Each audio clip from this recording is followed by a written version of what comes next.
सब पासवान समाज के लोग कहते हैं कि महाराजा सुहेलदेव पासवान थे। कुछ लोग कहते हैं ये क्षत्रिय थे। कुछ लोग अनेक प्रकार का दावा कर रहे हैं। क्या सत्यता क्या है इसमें? सत्यता यही है कि हमारा समाज कमज़ोर है। किसी को इतिहास अगर उनके पास कोई प्रूफ है, कोई भी डॉक्यूमेंट उनके पास है सरकारी गजेटियर का या सरकारी दस्तावेज का या किसी पुस्तकों का, तो लावे ना, सामने पेश करें। हम लोग तो चैलेंज बोल रहे हैं कि अगर उनका है तो हम नहीं कहेंगे भाई राष्ट्र रक्षक देखिए किसी समाज का होता नहीं। पहली बात सबका होता है। प्राथमिकता है वो सभी समाज का होता है, लेकिन किसी को वंश कुल का नाम तो लिखा ही जाएगा।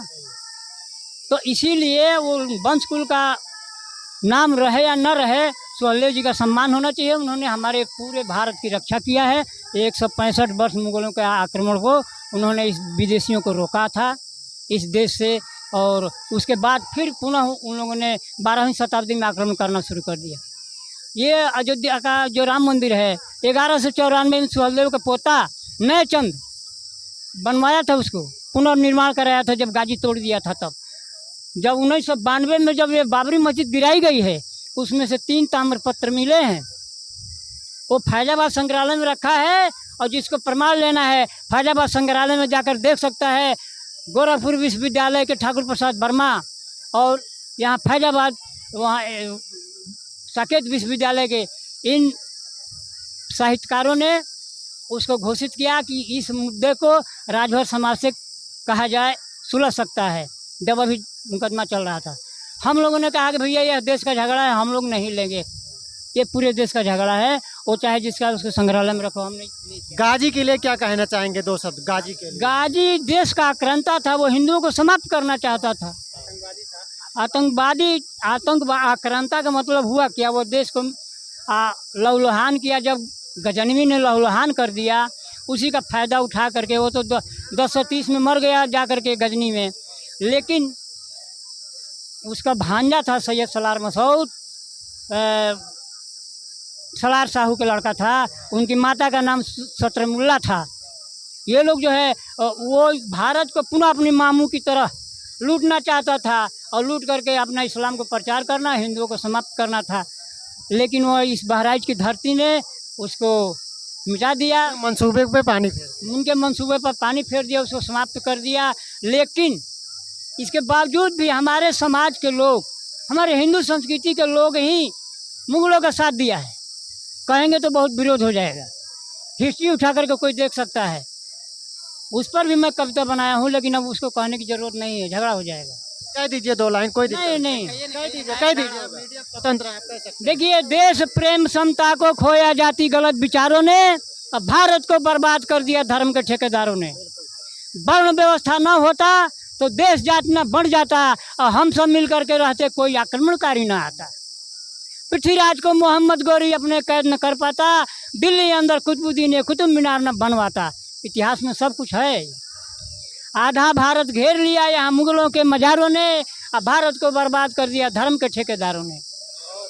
तैमूर लंग सिकंदर सूरी बाबर यहाँ पर न आता, तैमूर लंग सिकंदर सूरी बाबर यहाँ पर न आता, और नादिर शाह कोहनीर हीरा भारत का न लेकर जाता। लेकिन ऐसे ही बहुत बड़ा है इतिहास। तो अब इस तरह से हमारे ही समाज के लोगों ने अपने को मरवाया, गैरों से। चिमटा और गद्दारों ने भारत को बर्बाद कर दिया, देश के मुसलमानों ने, हैं।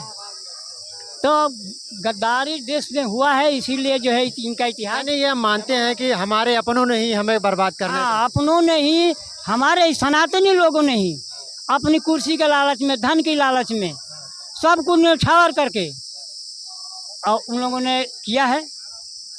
अब इसमें से मेरे पास प्रमाण भी है, एक अभी दिखा रहा हूँ कि ये जो है, दिखाइए। आज देखिए, अवध क्षेत्र में 65% मुस्लिम धर्मांतरण के पहले हिंदू दलित और गरीब थे। अवध क्षेत्र में 9वीं शताब्दी से लेकर 13वीं शताब्दी तक भरों का चहुओर शासन था, और इनकी शासन प्रणाली में कोई मतभेद नहीं था। इनका शासन बहुत शक्तिशाली एवं चुस्त दुरुस्त था। इन भर राजाओं को भेद पाना आसान नहीं था। गजनी के महमूद गजनवी ने 17 बार भारत खंड को लहूलुहान कर दिया था। महमूद का भांजा मसऊद गाजी का भी मात्र एक उद्देश्य इस्लाम की स्थापना और हिंदुओं को खत्म करना था।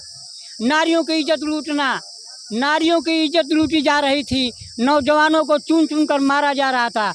सबसे पहले उन वीर भर राजाओं के पर निशाना साधा और उनके शक्तियों को छीड़ करते हुए, अपना परचम लहराते हुए एक के बाद एक क्षेत्र पर अधिकार में करते हुए आगे बढ़ रहा था। कुछ भर हिंदुत्व की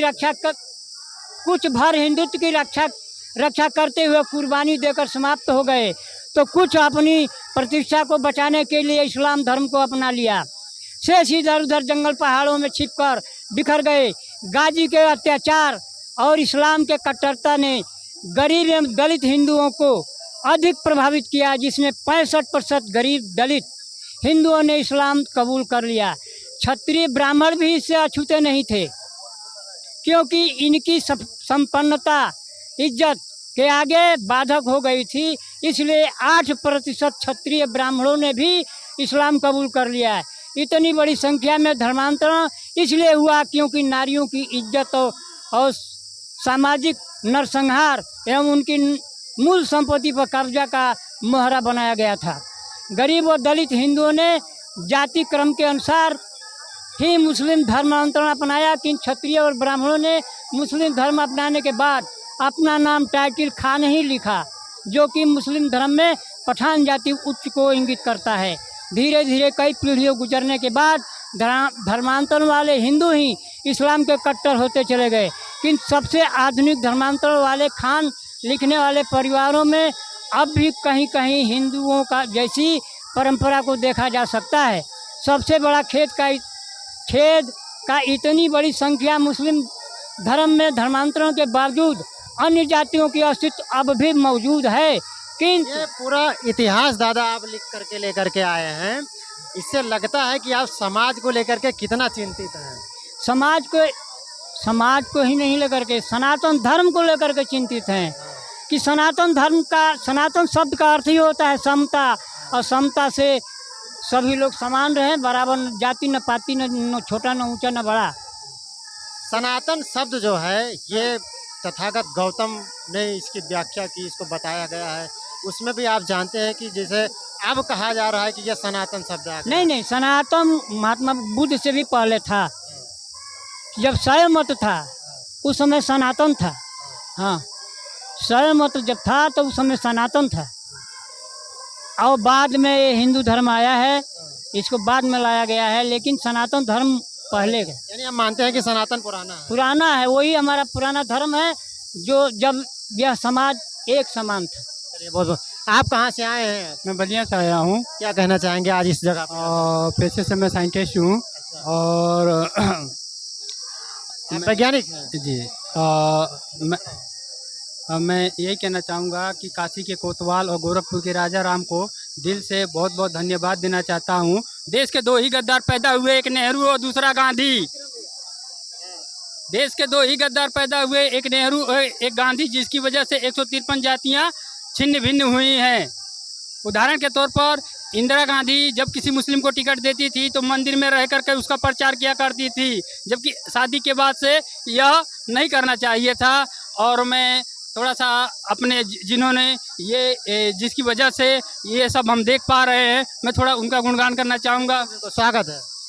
जो वृंदावन के शाम हैं वही तो गोरखपुर के राजा राम हैं। पौड़ी के राजा भरथरी ही गोरखपुर के राजा राम है। रामायण में गोरखपुर के राजा राम लिखे हैं, सेवा में पूर्वांचल के पीले हनुमान लिखे हैं। जय श्री राम गोरखपुर के राजा राम, बिना जानकी के रहने वाले गोरखपुर के राजा राम। जय श्री राम, जय श्री राम। बहुत बहुत धन्यवाद, बहुत बहुत धन्यवाद। एक मिनट, दुनिया का सबसे महंगा रडार दो राजाओं के सर के ऊपर लगेगा, एक राजा सुदास भारतवर्ष से और दूसरा महाराजा सुहेलदेव। यही मेरे जीवन का लक्ष्य है। बहुत बहुत धन्यवाद, आपने अपनी बात रखी। जैसा आपने देखा कि अभी जिस तरह से महाराजा सुहेलदेव जी का जो विजय दिवस है, यहाँ पर देश प्रदेश के कोने कोने से लोग आए, खासकर पूर्वांचल से लोग ज़्यादा आए हैं। और महाराजा सुहेलदेव का जो विजय दिवस है, उत्तर प्रदेश सरकार माननीय मुख्यमंत्री जी की जो अध्यक्षता में, उनकी अगुवाई में, और उत्तर प्रदेश सरकार में कैबिनेट मंत्री माननीय ओम प्रकाश राजभर जी जिस तरह से लगातार राजभर समाज को लेकर के बात करते रहे, अपनी बातों को उठाते रहे, और आज वो अपनी बात को रखने में सफल हुए और उत्तर प्रदेश सरकार एक भव्य और दिव्य कार्यक्रम करवा रही है। आप सभी को ये खबर कैसी लगी कमेंट करके जरूर बताइएगा। आप सभी साथियों को सादर प्रणाम। जय